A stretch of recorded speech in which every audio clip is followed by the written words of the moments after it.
Coucou la compagnie, j'espère que vous allez bien. Aujourd'hui, on se retrouve au Futuroscope, mais pas pour n'importe quel sujet. J'ai décidé de déboîter les idées reçues du Futuroscope et mettre à jour vraiment ce qu'est ce parc, qui reste un super parc. Alors c'est parti, on y va, let's go! Le Futuroscope est un parc cinéma? Que cinéma? Vous êtes sûr? Moi je dirais pas ça. Depuis des années, et encore là, maintenant, ces dernières années, eh ben, le Futuroscope a décidé de prendre un virage à 90 degrés. Et on va vous montrer ça tout de suite en images. Les lapins crétins mettent le parc sans dessus-dessous dès 2014. Assis sur un WC, vous voyagerez dans le temps.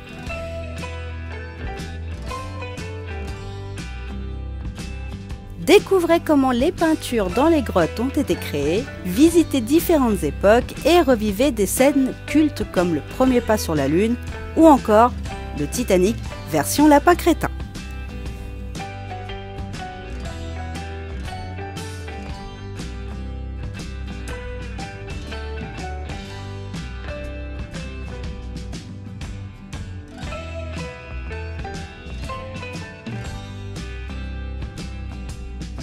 La première pépite technologique arrive en 2016 avec l'extraordinaire Voyage. Cette plateforme qui se lève à la verticale vous vend du rêve dès ses premières scènes. Entre images à couper le souffle, effets sensoriels et sensations tout court, cette expérience, comme son nom l'indique, est un extraordinaire voyage. 2020 sonne l'heure du coaster. Objectif Mars débarque. Une formation accélérée de spationautes vous sera donnée. Passez différents tests afin d'obtenir votre place pour la mission Mars 2040. Ma partie préférée, le dernier test avec le ride. Si différent chaque fois que je le fais. Depuis 2006, Danse avec les robots est ouvert. Même si en 2013, Kamel Wally a été remplacé par Martin Solveig, cette expérience vous permet de virevolter dans tous les sens avec depuis cette année 2 niveaux différents. Et au mois d'avril, un rendement supérieur avec 3 sièges au lieu de 2. Autre expérience, les simulateurs. Que ce soit Dynamic qui a ouvert en 88 ou ses nouvelles versions en 2004, ce simulateur a su se renouveler. Et ce n'est pas fini, parce que du nouveau arrive prochainement. Fin 2009, Arthur arrive avec son aventure 4D, une immersion dans le monde des Minimoys. Oserez-vous monter à bord de la coxie volante et vous laisser conduire par Bêta-Mèche? Vous risquez d'être poursuivi par des abeilles qui peuvent vous piquer le dos, des araignées qui vous chatouillent les cheveux, un crapaud qui tente de vous gober après avoir été pourchassé par des unicornes. Pour enfin finir sur un rail. Bref, une belle aventure. Attention, puisqu'en 2011, elle est d'ailleurs nommée meilleure attraction du monde. Chasseur de tornades en 2022 a rapporté pas moins de 8 titres différents au Futuroscope. Tournoyé au cœur d'une tornade avec la scientifique Mélanie Melville et le chasseur de tornades Alex Faure, à bord de Bully. Attention, au brushing, ça décoiffe. Enfin cette année, Étincelle est arrivée. Vivez votre plus grande aventure aux côtés d'Alice et Teddy. Suivez les moindres gestes de notre nouvelle héroïne. Sursautez devant le puissant ténèbres ou prenez quelques gouttes en suivant la belle Étincelle dans son aventure. Vous préférez un coin plus cosy? La maison à l'envers est faite pour vous. La famille Oscope vous ouvre ses portes afin de vous faire visiter leur maison dévastée par le passage d'une tornade. Ça vous rappelle rien? Comment ça? Y a rien pour les enfants au Futuroscope? Mais c'est pas vrai! Futuropolis ou le monde des enfants. Ouvert dès les beaux jours. Vos enfants, même les plus jeunes, y trouveront leur compte. D'un simple labyrinthe amusant en passant par Mission Éclabousse ou encore le Turbo Splash, vos chères têtes blondes peuvent s'amuser. Des attractions comme les ailes de Vinci, Graines de pilote, le balancier ou l'ascenso fusée pourraient leur plaire. Et si vous voulez vous simplifier la vie, allez au point info pour obtenir un bracelet. Qui sait, vous pourrez y croiser 1 ou 2 persos. Autre lieu pour les enfants, le Kinekid avec un film 3D. Illusio, le spectacle de magie. Cyber Avenue, l'allée de jeux d'arcade. ou encore Astra Fun Experience où vous pourrez vous mesurer à vos enfants le temps de mini-jeux. Bien évidemment, des aires de jeu, comme celle-ci où je me trouvais, sont dispatchées un peu partout. Comment ça, il n'y a pas de théma? Futuroscope, vous êtes sûr? Eh ben moi je dis non. La nouveauté 2022 de Chasseurs de Tornades est une pépite en ce qui concerne en tout cas la théma. Et là je peux vous dire, je vais vous y emmener et vous emmener dans plusieurs attractions. Vous allez voir s'il n'y a pas de théma au Futuroscope. Ah, pas de copains les amis. Niveau immersion, le CEMEX vous aide à vous prendre au jeu. Des écrans par-ci par-là fait intervenir Mélanie Melville et Alex Faure à différents niveaux de la file d'attente. Vous traverserez différentes pièces comme les bureaux des deux acolytes. D'ailleurs, amusez-vous à trouver les petits clins d'œil à Twister, le film des tornades, ou alors des clins d'œil au perso de l'attraction. Vous aurez toutes les informations concernant les tornades et les phénomènes liés à ce sujet. Enfin, découvrez le véhicule, Bully, et le Trombix que vous retrouverez durant le pré-show et l'attraction. Autre attraction super théma, eh bien c'est l'extraordinaire voyage. Bien oui, parce que toute la file d'attente est basée sur Jules Verne et toutes ces fabuleuses histoires qu'il a pu nous raconter. Donc pour le coup, je dois bien avouer que l'extraordinaire voyage a une super théma et est super bien thématisé. Incontournable, les lapins crétins et leur machine à voyager dans le temps. Niveau décor, dès l'extérieur, on est gâté.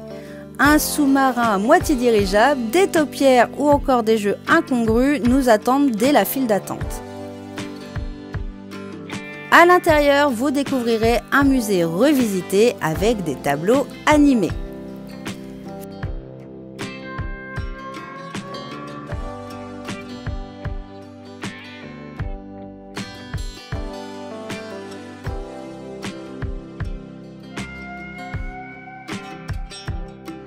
Finalement, vous embarquerez dans les toilettes pour un voyage bien...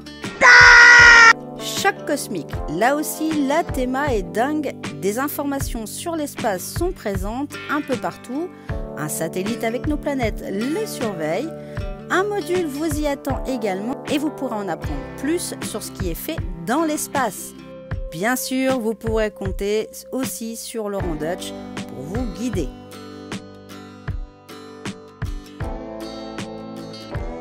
Il n'y a pas que dans les attractions, il y a de la théma.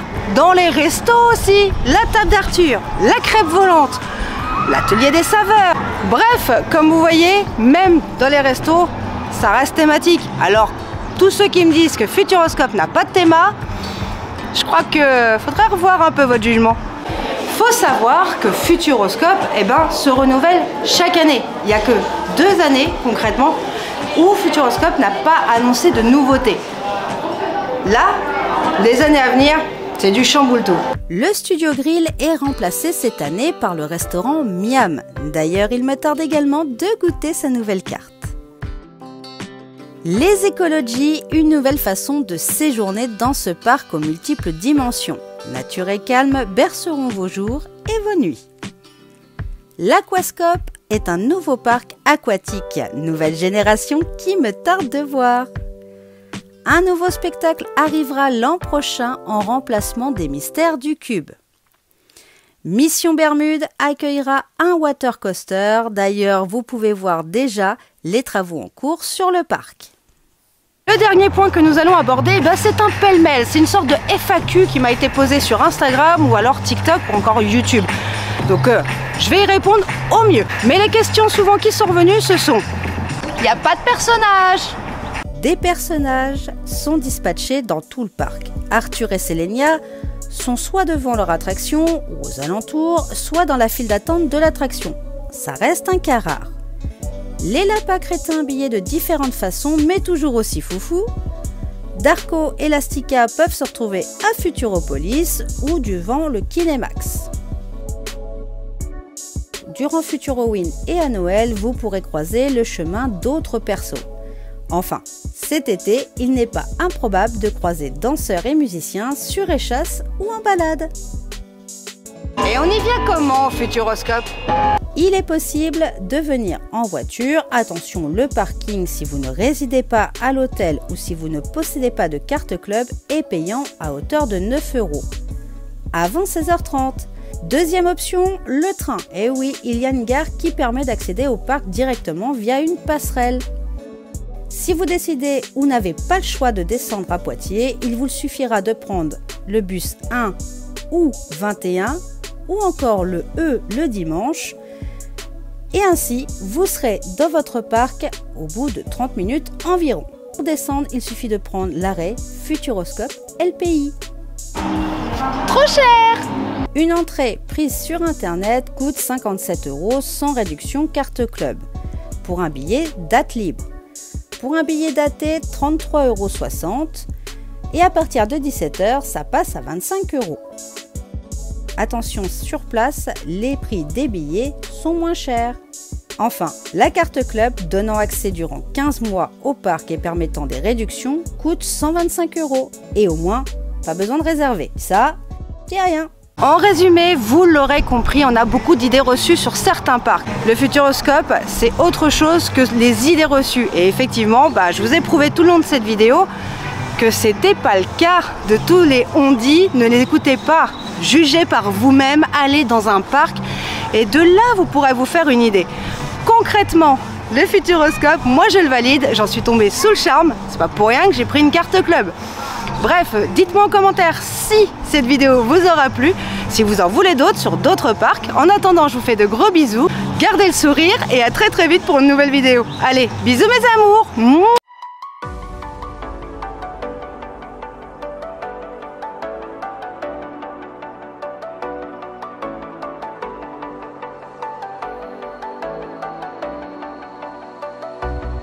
As the leaves start falling down and the shadows above the town, I can fire